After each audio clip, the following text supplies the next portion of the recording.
बहुत साल पहले की बात है।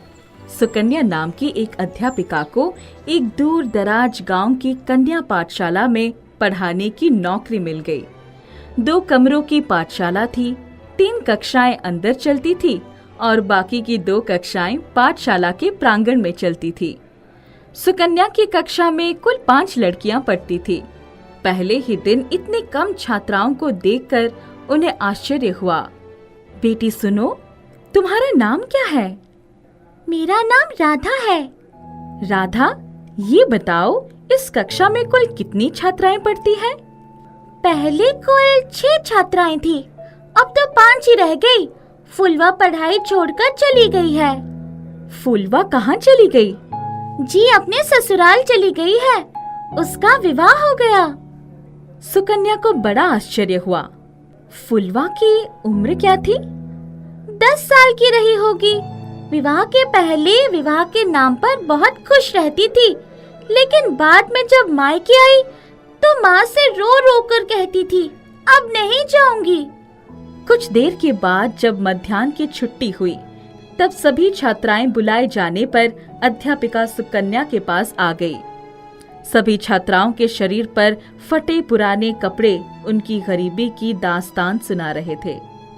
सुकन्या का ध्यान उनके पैरों पर गया तो आश्चर्य में पड़ गई। किसी के पैर में चप्पल या सैंडल नहीं थी।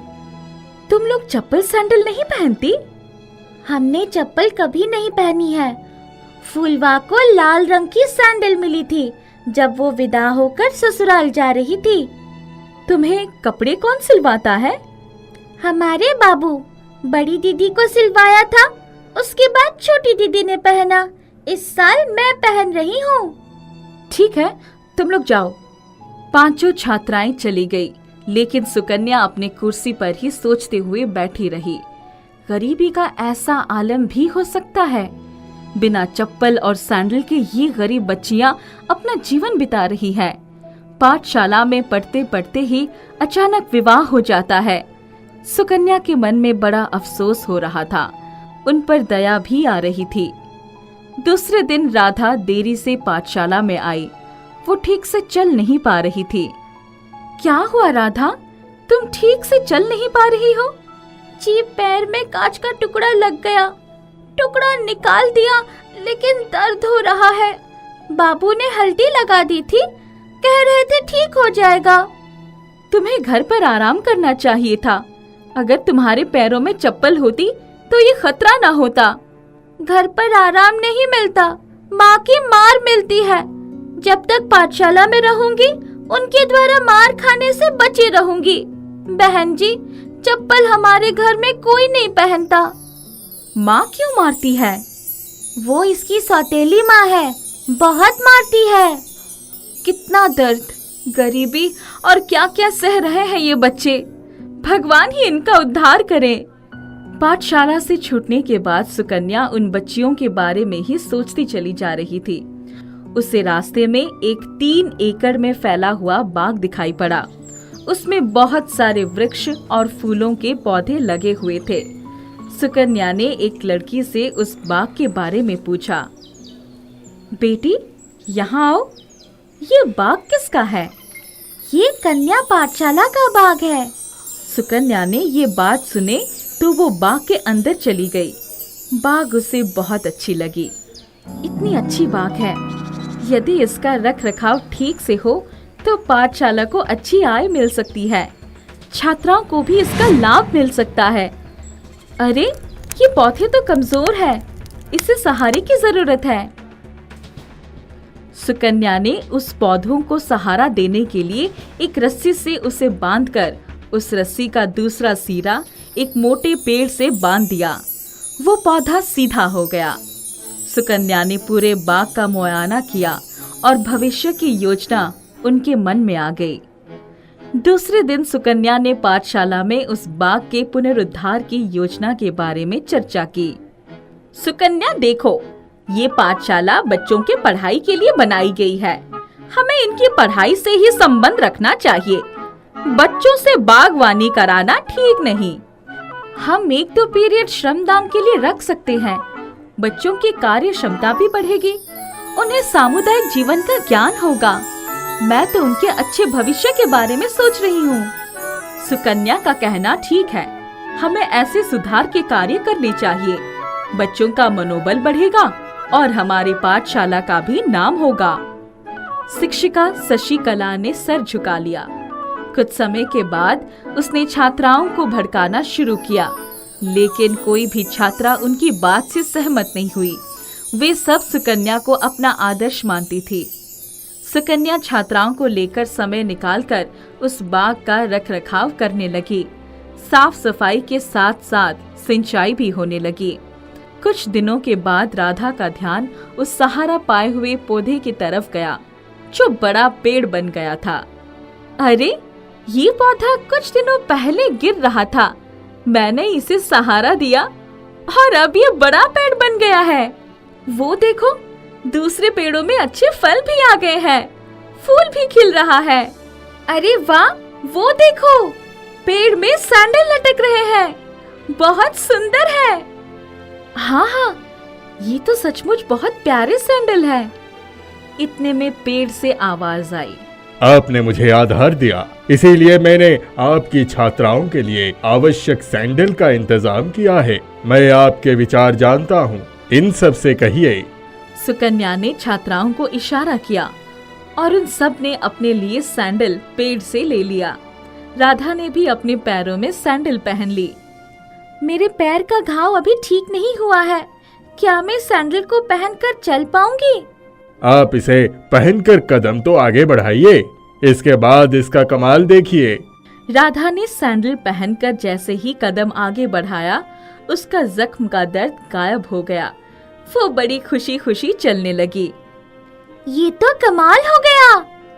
ये तो वाकई कमाल है। ऊपर वाले ने हमारी सुन ली, हमें ये जादुई पेड़ मिल गया। इस बात के सारे फल और फूल आप लोगों के लिए है। आप बाजार में इन्हें बेचकर अच्छे पैसे कमा सकती हैं। उस पैसों से छात्राओं के जीवन में सुधार आ सकता है। सुकन्या और सभी छात्राएं ये सुनकर बहुत प्रसन्न हो गए।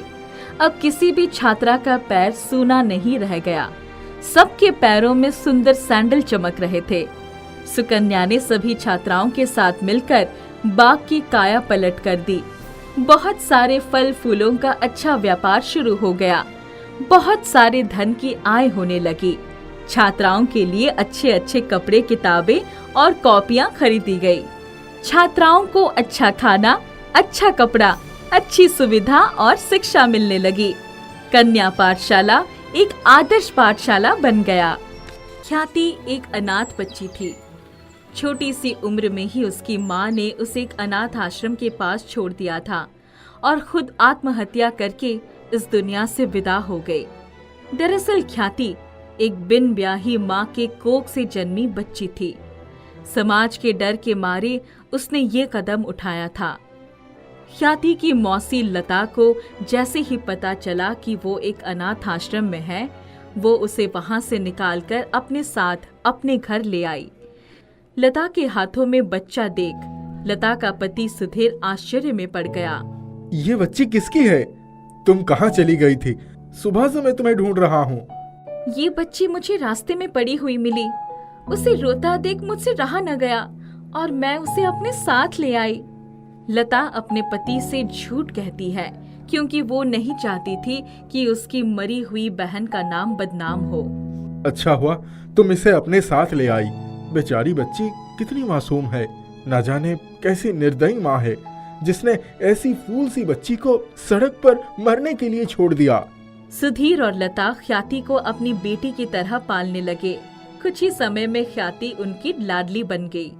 एक दिन लता श्रृंगार कर रही थी, तभी नन्ही ख्याति ने अपने लड़खड़ाते कदम से अपनी माँ के पास आई और वहाँ रखा हुआ नेल पॉलिश लेने लगी। उसकी ऐसी मासूम हरकत देख लता मुस्कुराए बिना नहीं रह सकी। अले मेरी नन्ही परी को क्या चाहिए? आपको ये नेल पॉलिश लगानी है? हाँ माँ, मुझे नेल पॉलिश लगा दो। लता अपनी छोटी सी गुड़िया को नेल पॉलिश लगाती है। अपनी माँ को देखकर ख्याति को भी मेकअप और नेल पॉलिश से लगाव हो गया था। वो आए दिन अपनी माँ से नेल पॉलिश लगवाने लगी।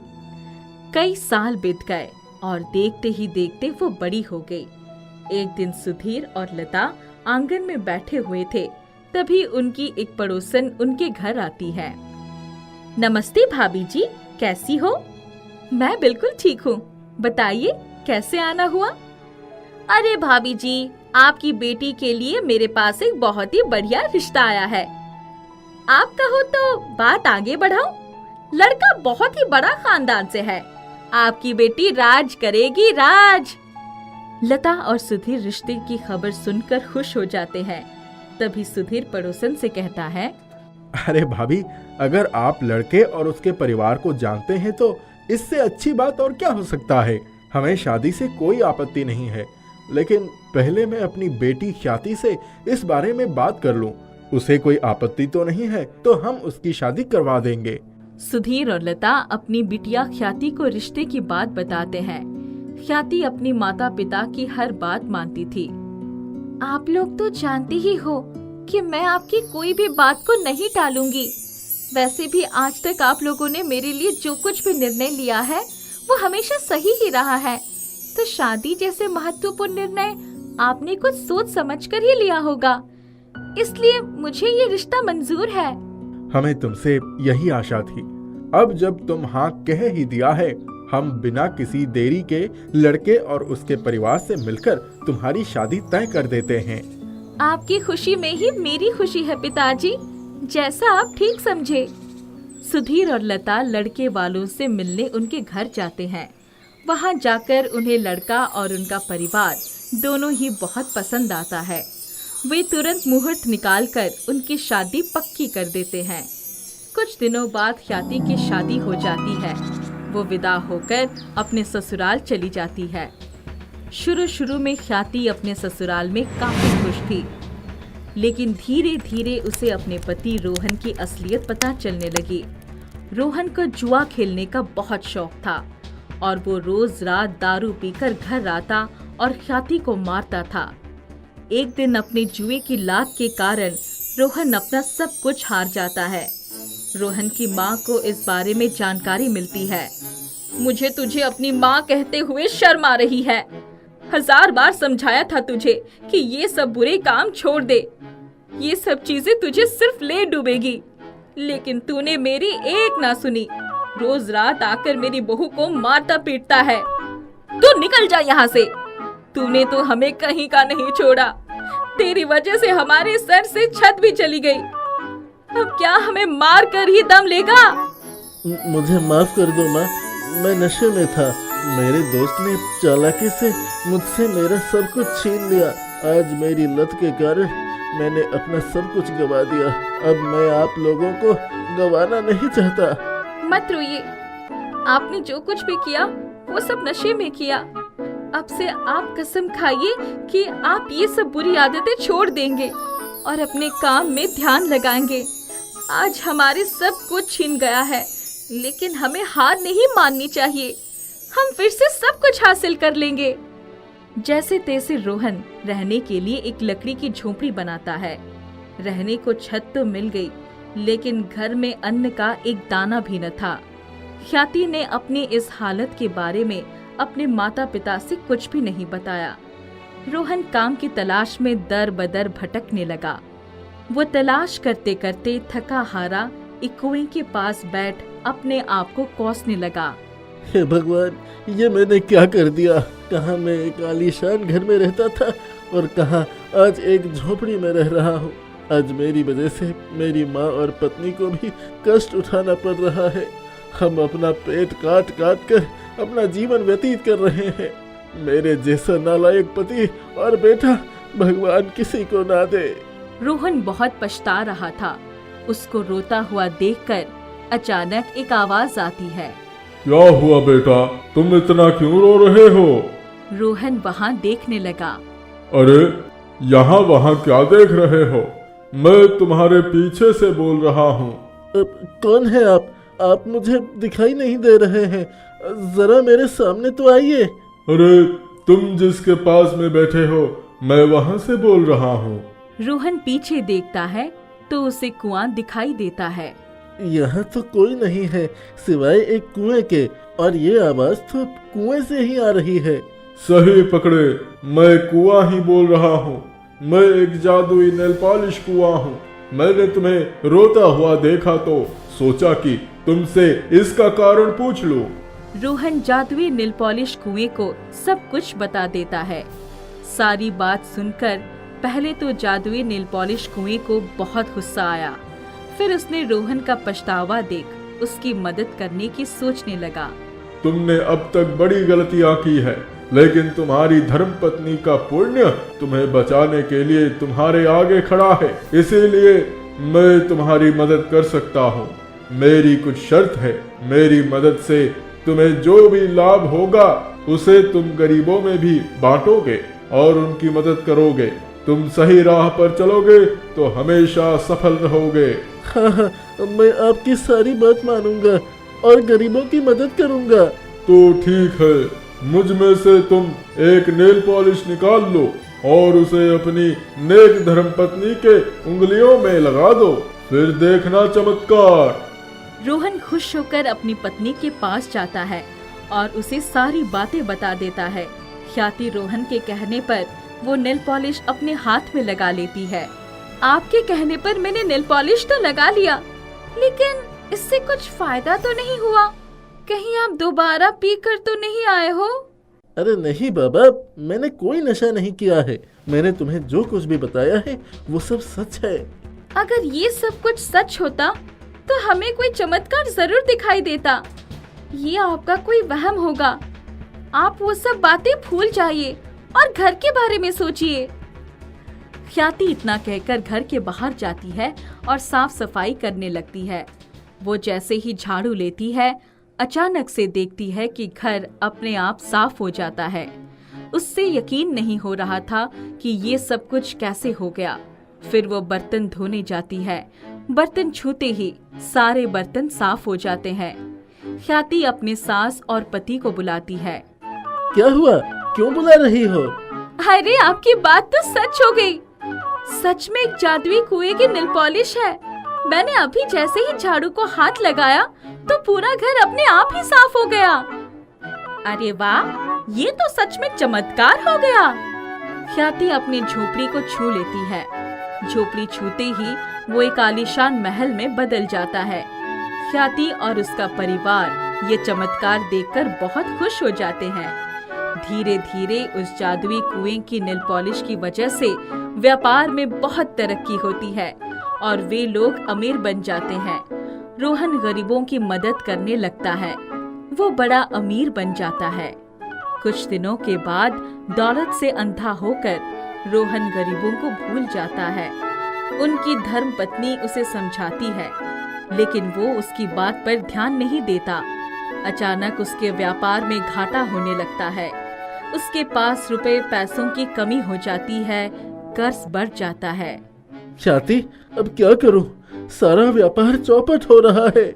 मैंने तो आपको समझाया था, लेकिन आप नहीं माने। आप अपने वादे भूल गए और उसका यही अंजाम हो रहा है। आप नेल पॉलिश के जादुई कुएं के पास जाइए। रोहन जादुई कुएं से मिलने के लिए चला जाता है। उसे रास्ते में जो भी गरीब भिखारी मिलते हैं वो उन्हें रुपए पैसे देता हुआ चला जाता है। कुछ देर के बाद वो जादुई कुएं के पास पहुंच जाता है। रोहन, तुम अपना वादा भूल गए थे। तुम्हारी नेक धर्मपत्नी के कहने पर तुमने पुनः सही राह पकड़ ली है। अब उसे मत छोड़ना। ये लो, मैं तुम्हें फिर से एक नेल पॉलिश दे रहा हूँ। ये भी तुम्हारी धर्मपत्नी के लिए ही है। रोहन हाथ जोड़कर जादुई कुएं को धन्यवाद कहकर घर की तरफ चल पड़ता है। रोहन अच्छे कर्म करके और अपना वादा पूरा करते हुए एक बहुत ही कामयाब आदमी बनता है। वे गरीब और जरूरतमंदों की मदद करने लगते हैं। ऐसा लगता है रोहन और उसका परिवार एक अच्छी और सुखद जिंदगी व्यतीत करने लगता है। अंबाला नाम की एक जगह में 3 दोस्त रहते थे। तीनों में बहुत गहरी दोस्ती थी। एक दिन तीनों को आम चोरी करने के कारण घर पर बहुत डांट पड़ी। तीनों दुखी होकर गांव के पास के जंगल की ओर चले गए। जंगल में उन्हें एक गुफा दिखी जिससे बहुत डरावनी आवाजें आ रही थी। आवाज को सुनकर राजू बोलता है, इस गुफा में से कैसी कैसी अजीब आवाजें आ रही हैं। मुझे तो बहुत डर लग रहा है। चलो घर वापस चलते हैं और जो हुआ उसे भूल जाते हैं। अरे डरते क्यों हो? किसी जानवर की आवाज होगी। चलो अंदर चल के देखते हैं।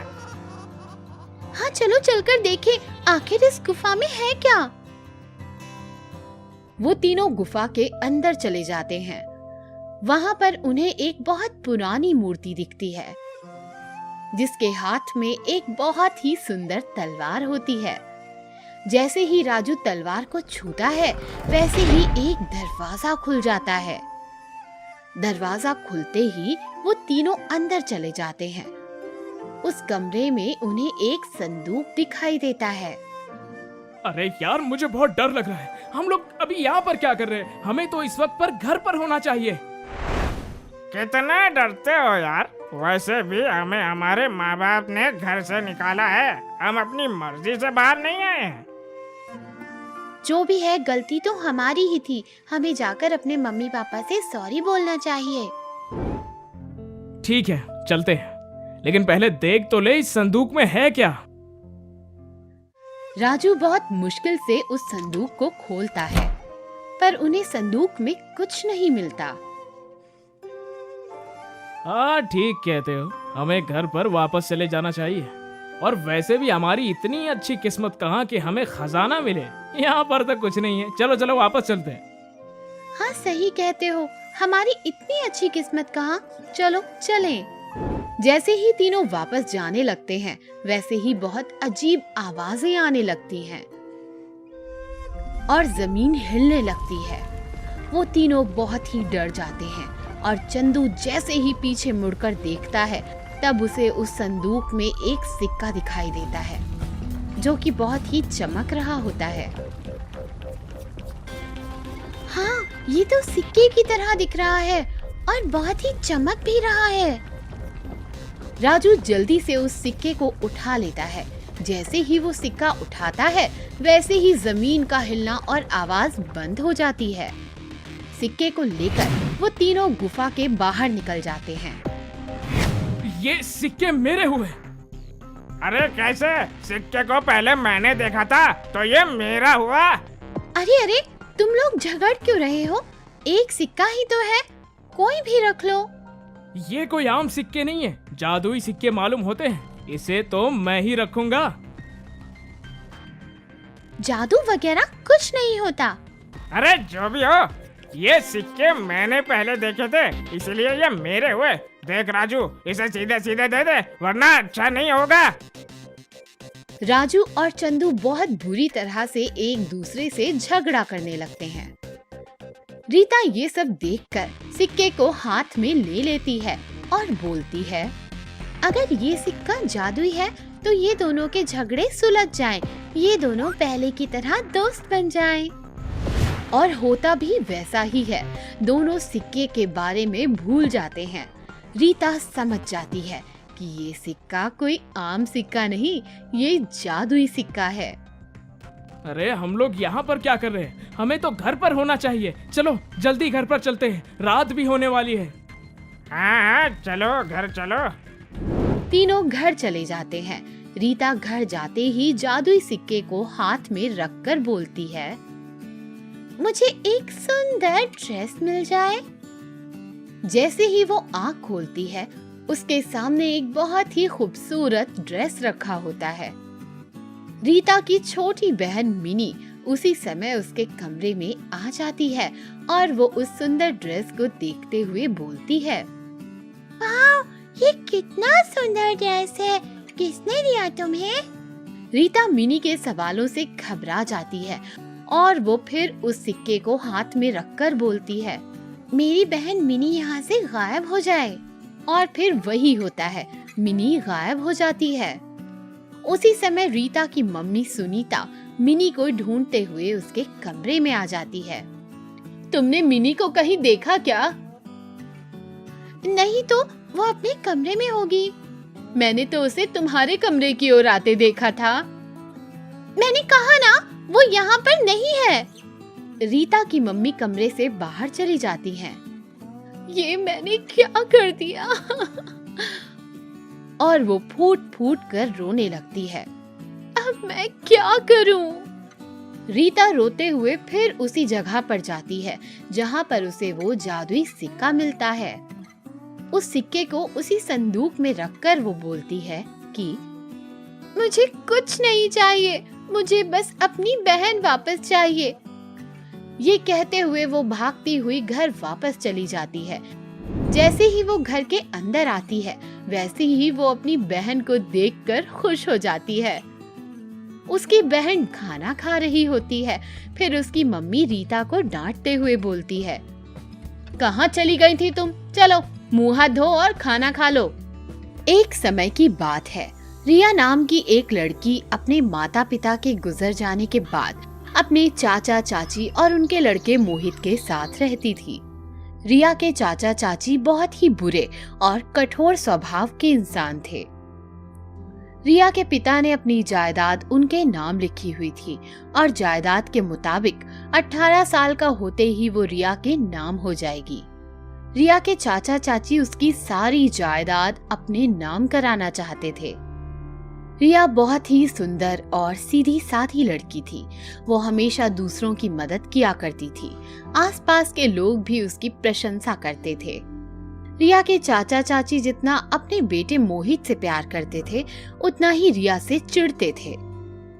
उसकी चाची रिया से घर के सारे काम कराती थी।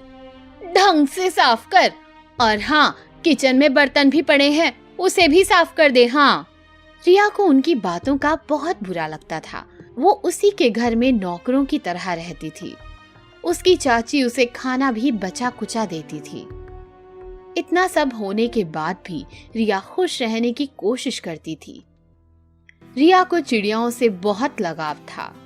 वो रोज सुबह अपने घर के बगीचे में चिड़ियाओं को दाना डाला करती थी और उनके बगीचे में ढेर सारी चिड़िया आ जाती थी। लो लो, तुम भी लो, पेट भर के खाओ। लेकिन रिया की चाची को ये बात पसंद नहीं आती थी। मूर्ख लड़की, मैंने तुझे कितनी बार कहा है, तुझे चिड़ियाओं को खाना खिलाना ही है तो घर से थोड़ा दूर जाकर खिला। उनकी आवाजों से मेरी नींद खराब हो जाती है। रिया का कोई दोस्त भी नहीं था जिससे वो बातें कर सके, इसीलिए वो अपने माता पिता की तस्वीर से ही बातें किया करती थी। माँ, पिताजी, मुझे आपकी बहुत याद आती है। काश आप मेरे साथ होते। चाचा चाची मुझे बिल्कुल भी प्यार नहीं करते। पता नहीं कब मैं भी बाकी लोगों की तरह जिंदगी जीऊंगी, अच्छे अच्छे कपड़े पहनूंगी और नई नई जगह घूम भी पाऊंगी। काश मेरी ये ख्वाहिश पूरी हो जाए। एक दिन रिया अपने बगीचे में पानी दे रही थी। तभी अचानक से एक चिड़िया रिया के पैरों के पास आकर गिर जाती है। चिड़िया के पंख पे चोट लगी हुई थी। रिया चिड़िया के पंखों पर दवाई लगा देती है और उसे पानी पिलाती है। चिड़िया पानी पीते ही चहकने लगती है। वो चिड़िया कोई और नहीं, एक सुंदर सी परी थी। वो अपने असली रूप में आ जाती है। हेलो रिया, मेरा नाम सोनम परी है। मैं तुम्हारे अच्छे स्वभाव से बहुत प्रसन्न हुई। मैं तो तुम्हारी परीक्षा ही ले रही थी और तुम उसमें सफल हुई हो। तुम मुझसे कुछ भी 3 इच्छाएं मांग सकती हो, मगर ध्यान रहे, मैं एक दिन में एक ही इच्छा पूरी करूंगी। मुझे चिड़ियाओं को उड़ता देखना बहुत पसंद है। क्या मैं भी उनकी तरह आकाश में उड़ सकती हूँ? हाँ, क्यों नहीं, मगर तुम 1 घंटे के लिए ऐसा कर सकती हो। तभी परी अपनी छड़ी घुमाती है और रिया के पंख आ जाते हैं। रिया अपने आप को उड़ता देख बहुत चौंक जाती है।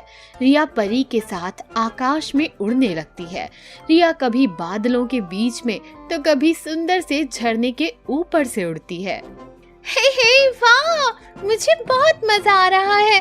वो देखो, नीचे घर कितने छोटे छोटे नजर आ रहे हैं। ये कितना सुंदर नजारा है। रिया की खुशी का ठिकाना नहीं था। इतना खुश रिया आज तक नहीं हुई। समय पूरा होने पर परी रिया को नीचे ले आती है ठीक है रिया, अब मेरे चलने का समय हो गया है। अगली 2 इच्छाएं तुम मुझसे कभी भी मांग सकती हो। बस तुम मेरा नाम 2 बार ले लेना और मैं तुम्हारे सामने आ जाऊंगी। तभी परी गायब हो जाती है और रिया भी अपने घर आ जाती है। रिया पूरी रात सोचती रहती है कि वो अगली इच्छा क्या मांगे। अगले दिन सुबह रिया जल्दी उठकर घर से थोड़ा दूर जाकर परी का 2 बार नाम लेती है। तभी तुरंत परी उसके सामने आ जाती है। बोलो रिया, तुम्हारी अगली इच्छा क्या है? मेरे पास ज्यादा पहनने के लिए अच्छे कपड़े नहीं हैं। क्या मुझे नई नई ड्रेसेस मिल सकती हैं? जैसे ही परी अपनी छड़ी घुमाती है, वैसे ही रिया की ड्रेस एक सुंदर सी ड्रेस में बदल जाती है। ड्रेस को देखकर रिया बहुत खुश हो जाती है। लो रिया, तुम्हारी दूसरी इच्छा भी पूरी हुई और तुम्हारी ढेर सारी ड्रेसेस भी तुम्हारी अलमारी में पहुंच चुकी हैं।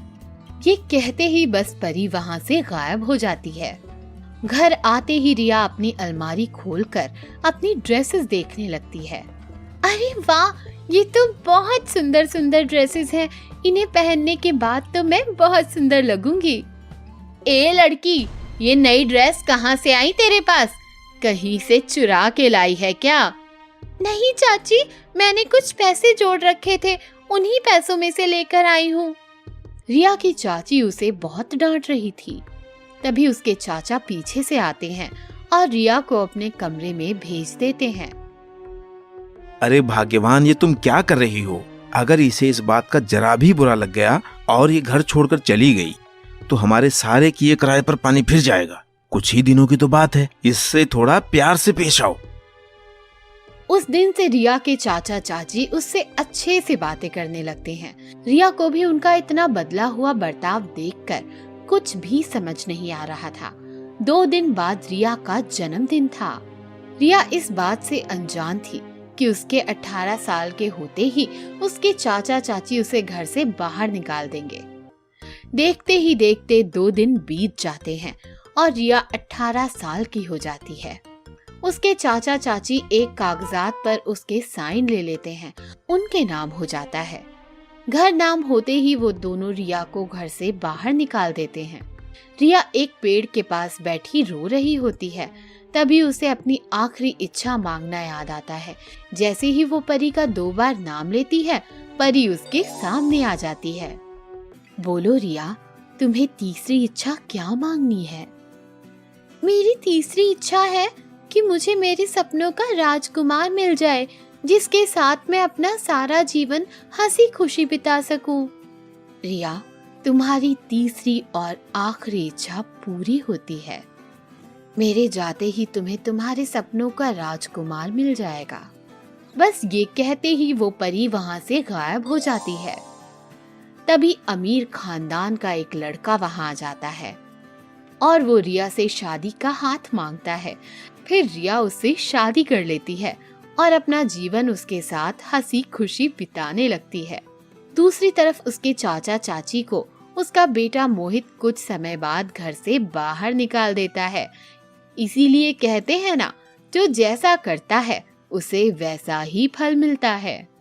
कई साल पहले एक छोटे से गांव में एक 16 साल की लड़की थी, पूजा। पूजा का परिवार बहुत गरीब था। पूजा अपने माता पिता और छोटे भाई के साथ मिलकर आराम से रहती थी।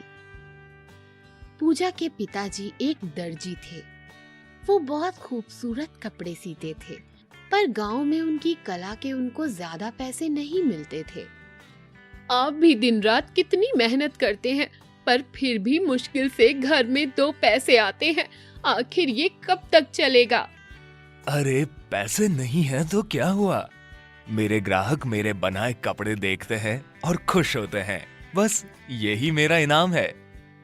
हाँ बाबा, बिल्कुल सही कहा आपने। आप जैसे कपड़े कोई नहीं सी सकता।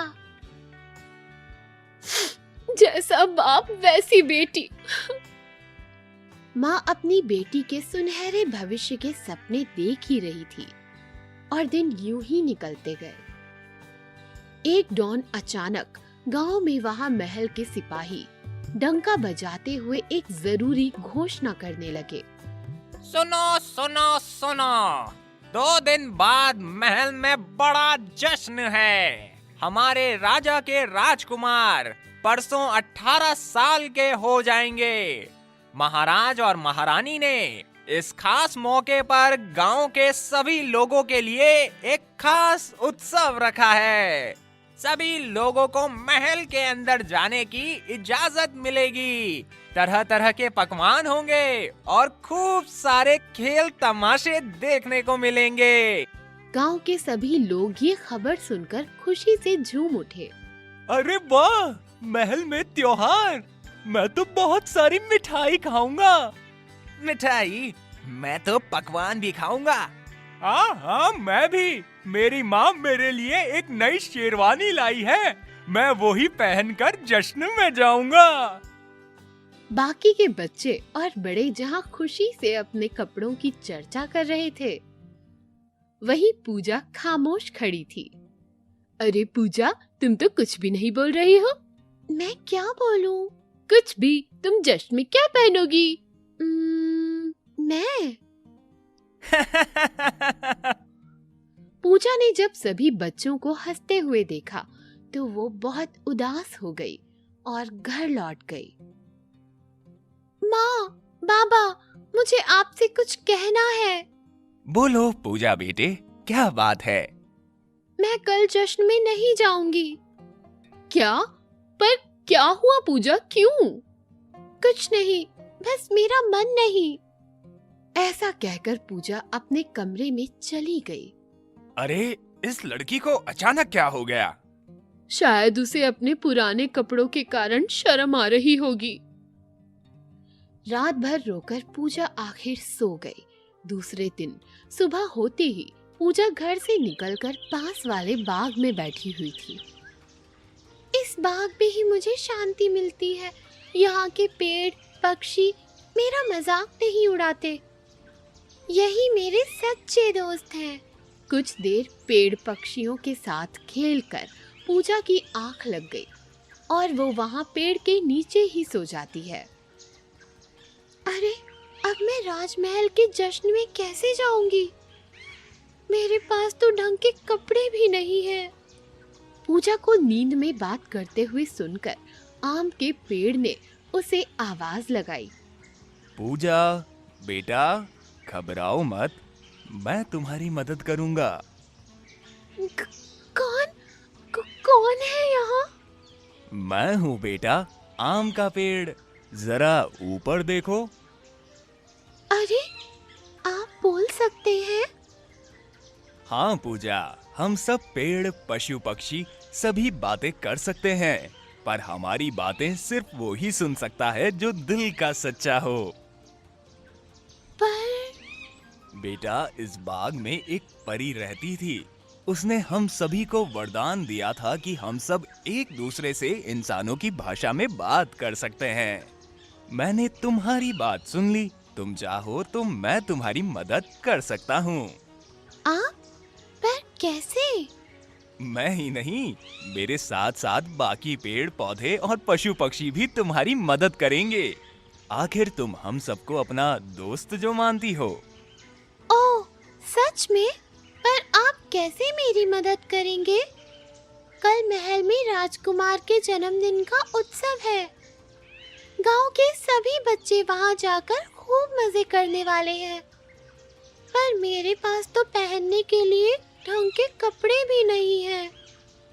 तो आप मेरी मदद कैसे करेंगे? ऐसा कहते कहते पूजा रो पड़ी। तब पास के गुलाब के पौधे ने उसे आवाज दी। पूजा, रो क्यों रही हो?